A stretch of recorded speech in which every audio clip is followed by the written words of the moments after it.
美斯喺個人第200次代表阿根廷上陣嘅里程碑，只係大演帽子戲法，帶領衛冕冠軍嘅阿根廷以3-0擊敗阿爾及利亞，為衛冕之路打響頭炮嘅。更重要嘅係喺今場攻入佢個人世界盃第一個帽子戲法入3球，令佢喺決賽周嘅累積入球已經增加到16球啦，追平德國嘅傳奇球星高魯斯，共同成為世界盃歷史最佳嘅射手。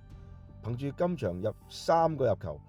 美斯再一次從宿敵斯朗拿度手中搶走一項紀錄，成為世界盃歷史上最年長完成帽子戲法嘅球員。成功取得 J 組第一場勝利之後，衛冕嘅冠軍阿根廷將會先後迎戰奧地利同埋約旦。麥巴比梅開二度，正式登上法國國家隊歷史射手王嘅寶座，帶領法國喺新澤西以3-1擊敗塞內加爾，旗開得勝嘅。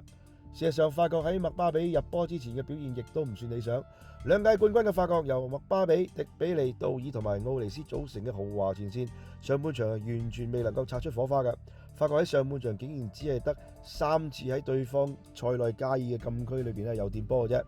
而麥巴比更加踢到冇影。而下半場嘅法國判若兩隊，其後巴高拿以一記巧妙嘅射門為呢個法國擴大至2球嘅優勢。不過18歲新星嘅麥巴耶喺窄角度射入一記精彩嘅世界波，睇呢一個塞內加爾追成較接近紀錄。但係可惜法國最終依然由呢個麥巴比補時階段以一記25碼勁射鎖定3-1嘅勝局。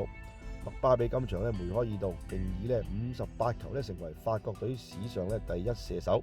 而麥巴比目前已經累積咗14個世界盃入球啦，追平咗德國嘅傳奇射手梅拿，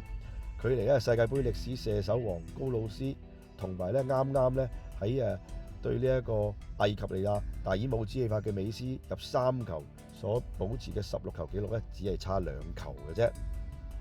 25歲嘅荷蘭個人世界盃處子戰梅開二度，帶領挪威喺波士頓球場以4-1擊敗表現頑強嘅伊拉克，為相隔28年重返世界盃舞台打響頭炮嘅。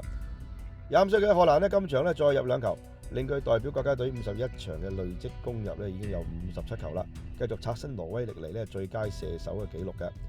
上半場補水嘅時間過後僅58秒，僵局即刻係打破㗎。左閘嘅呢個莫拿和夫喺左路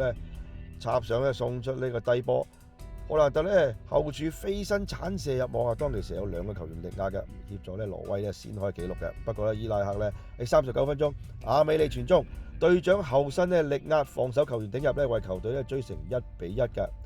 咁但係下半場夏蘭特再入一球梅開二度。76分鐘加上呢一個挪威嘅後備中堅